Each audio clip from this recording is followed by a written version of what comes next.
What is going on, dudes and lady dudes? Welcome back to Just Nuts, guys. Today, I've got another deck profile for you.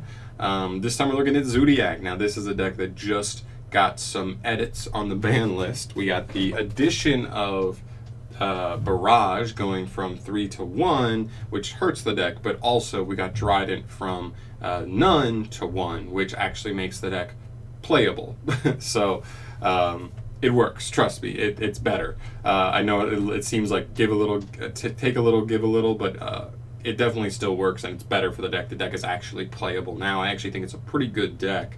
I'm not saying it's tier 1. I definitely don't think it's tier 1, but I do think it can compete with tier 1 decks. So today we'll be going over the list that I have concocted so far. Keep in mind, I'm a very new Zoodiac player. I never played the game when Zoodiac was around. I just saw what it did afterwards.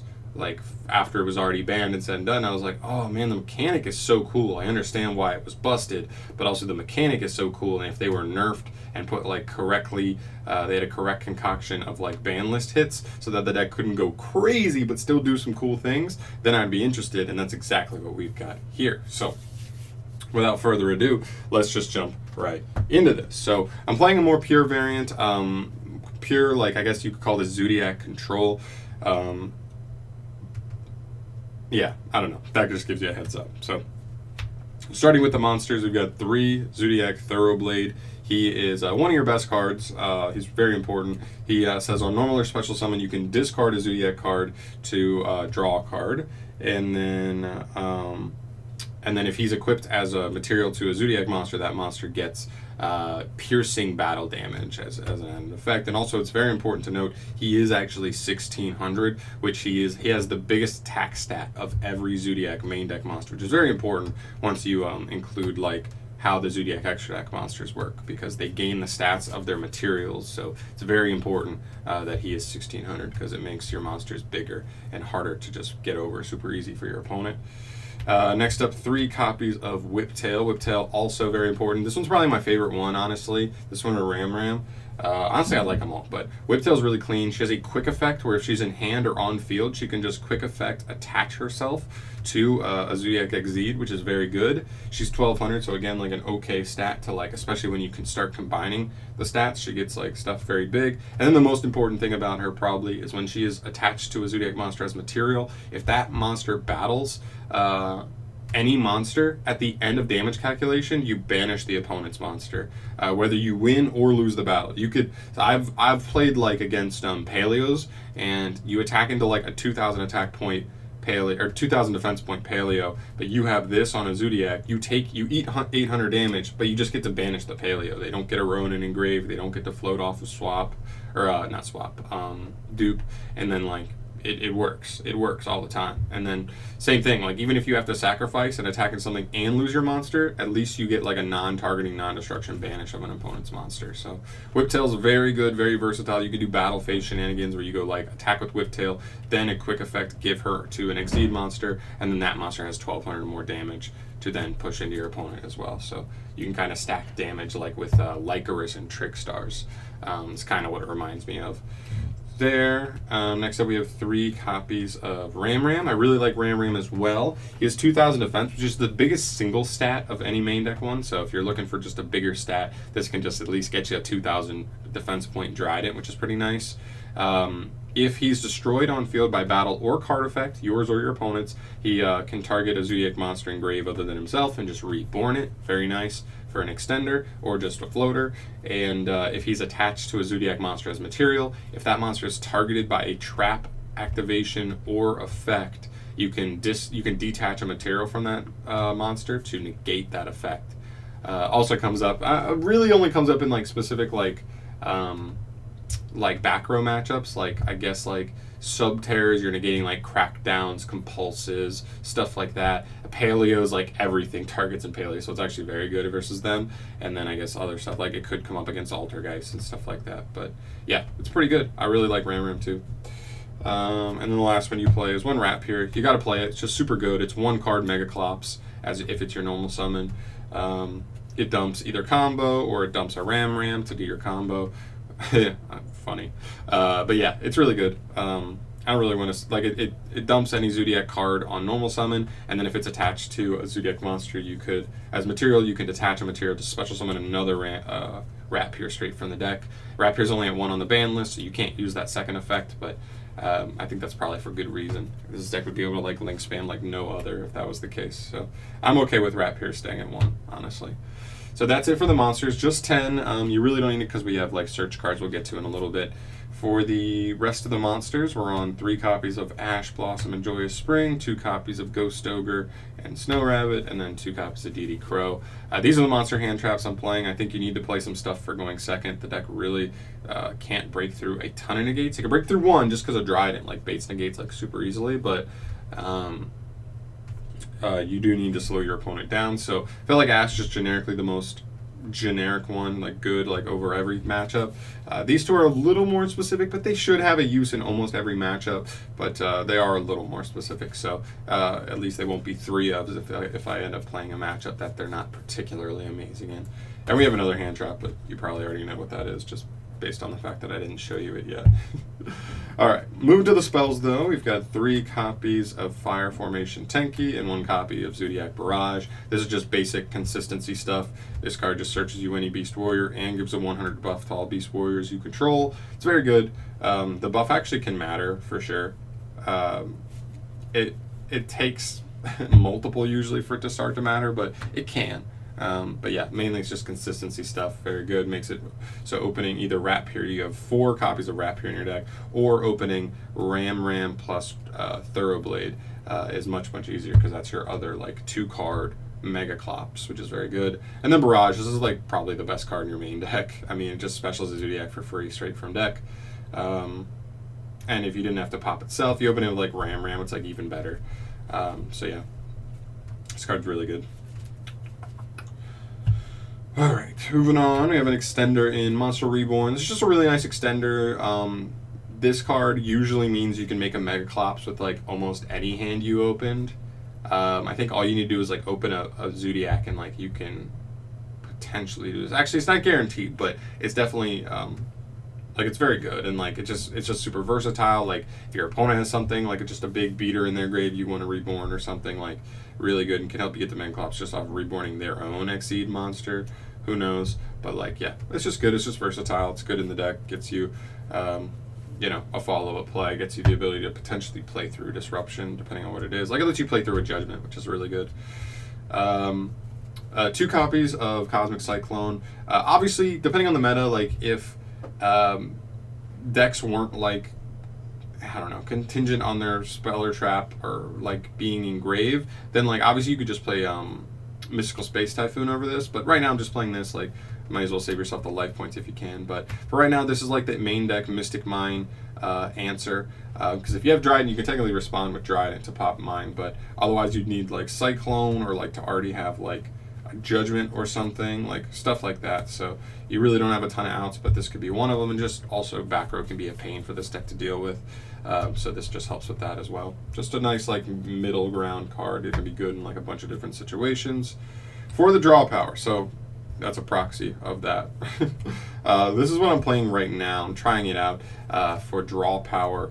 2 Avarice, 1 Desires, 1 Goblin. The main reason for this is I love Avarice. This is probably the best deck in all of Yu-Gi-Oh! To abuse Avarice. But the problem with Avarice is if you don't already open a Zoodiac monster with Avarice, it does absolutely nothing.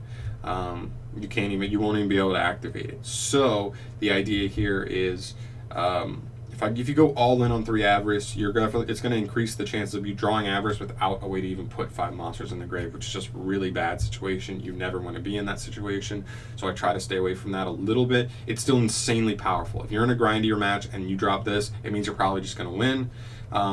But yeah, that's why I'm playing these. I'm playing the Desires instead of like the 3rd Avarice, and I'm almost going to consider playing a 2nd Desires too, because this deck really just plays 3 ups of everything except for like Rat Pier and Combo are like the only 2 cards in the entire deck that I would say like are even like in any way like hurtful if you banish them.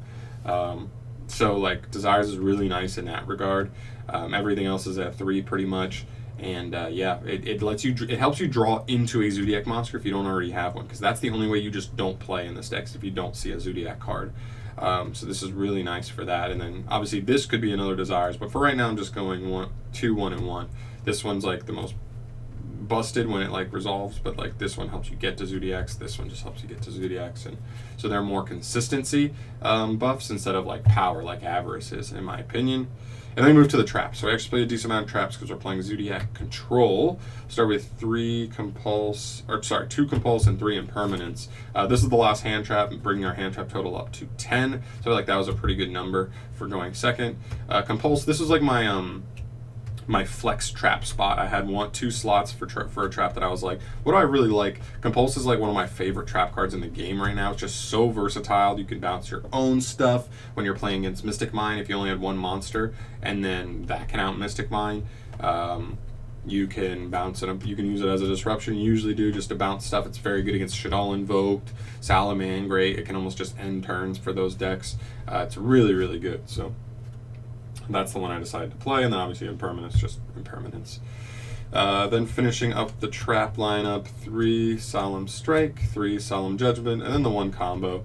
You got to play the 1 combo. It recycles your Drident, and that's how you win, is Drident. So, yeah.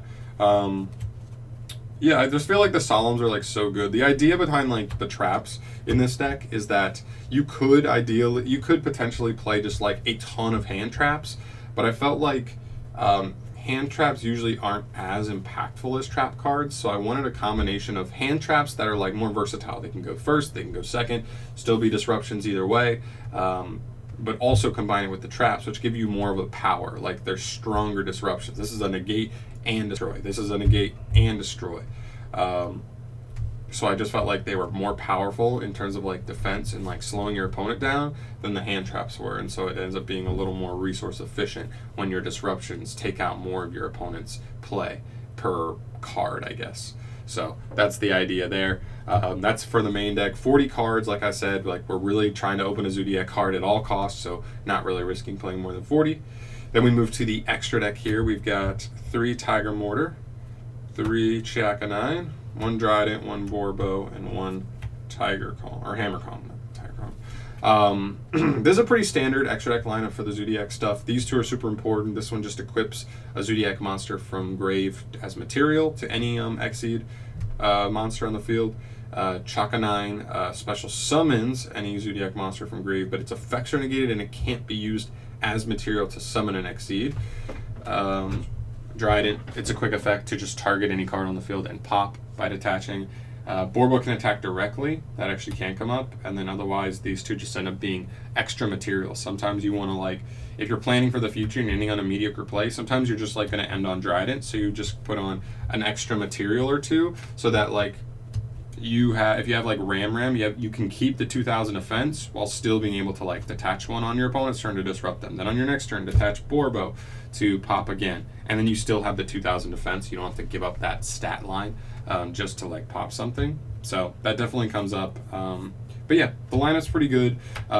This whole deck is really functioning around like protecting this card. If you protect it, and if it does get outed, hopefully you have Avarice, a way to put combo in the grave, a way to get to Daigusto Emerald, or just whatever it can be. Just shuffle it back, or sometimes you just reborn it and then use Tiger Mortar to equip it with a material, and that can actually get you there too. All right, for the only other Exceed I play, just like I said, the 1 Daigusto Emerald. He lets you target, what is it? I believe it's 3, right? Target 3, any 3 monsters in your graveyard, shuffle them back into the deck, and then draw a card. So it draws you a card, it's an 1800 beater, and it gets that Drident back in the extra deck, which is most important. So he's really good. You can also special summon normal monsters from the grave, but we don't play those, so that doesn't really matter. Then for the links, we do play some supportive links. 1 Gravity Controller, super easy to make in this deck. Like your normal summon makes this, which is really good because if you're in a simplified board state and like Drident's already gone, this may be the only way you out like a big monster in the extra monster zone. So really, really nice card in this deck. I think just comes up in like specific situations. For link 2s, I play 1 Firefighting Daruma and 1 Asa the Earth Charmer.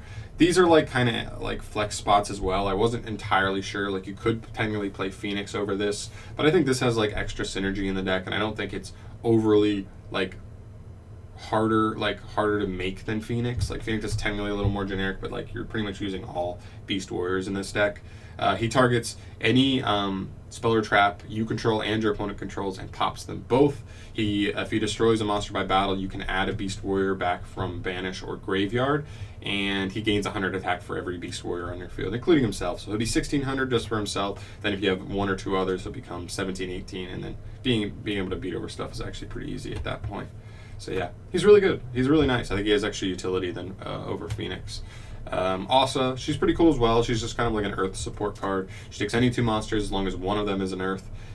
She can target an Earth monster in your opponent's graveyard and reborn it to your field, which is very good. And then if she's destroyed by battle or her opponent's card effect, she can add a Earth with 1500 or less defense from deck to hand, I believe, which is, other than Ram, every single Zodiac monster, which is pretty good. So yeah, like I figured she could come up. I don't think she really will that crazy often, but she technically could, so I threw her in here. She was like the last slot, so if I find something that's like particularly better, or if you guys have any suggestions that you think are particularly better than her, definitely let me know. And then the last two cards, 2 Mega Clops. I feel like 3 is a little bit overkill. Usually it's one of those things where if you summon 1 Mega Clops and your opponent outs it, and you're able to summon the second Mega Clops, you are either going to just win, or they're probably playing a deck that actually doesn't have that much problem outing Mega Clops. So a third Mega Clops wouldn't have really made the difference in those situations. So I think 2 is fine. If the first one gets added, the second one can come in later in the duel and like mop things up. It's very, very strong. It's 4000 attack. It's unaffected by all monster effects except for Exceed monsters. And once per turn, you can target an opponent's card and an Exceed monster in your grave. You reborn the Exceed to your field, and then you attach the opponent's card to that Exceed monster as material. It's very insanely strong, especially with like Drident. You can just reborn the Drident, put a material on it, and then the Drident can pop something else. Keep in mind though, the turn you activate that effect to take an opponent's card as material, all damage you deal for the rest of that turn is cut in half, so you almost can never kill on those turns unless your opponent was already whittled down. But yeah, this card's insane. This card's insanely strong. It can just win duels versus certain decks that just like don't have an out at all. So it's really nasty. But yeah, guys, that's pretty much it for the deck profile I have for Zodiacs. Definitely let me know your thoughts down below. Like, I'm definitely open to suggestions and like maybe some stuff like what are your opinions on like Avarice. I do have the couple like extra deck slots that I think are kind of open, like the Asa definitely, and I don't even know if I should keep this guy in or not, or if Emerald's even worth, because you really don't put 2 level 4s on the field. You put rank 4s a lot on the field, but not level 4s at the same time.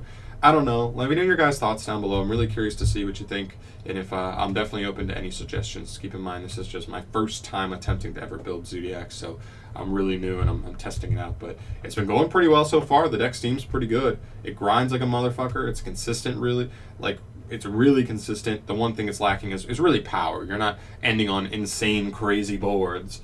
But you do have the power of Drident as well as Mega Clops, so those are actually pretty powerful. But yeah, let me know your guys' thoughts. Thank you so much for watching this deck profile. As always, subscribe to the channel if you want to see more from me. I definitely am working on, I don't know, what, 10 more deck profiles essentially before Eternity Code. But we'll see how they go. But yeah, thank you so much for watching, guys. I'll see you in the next video. Peace.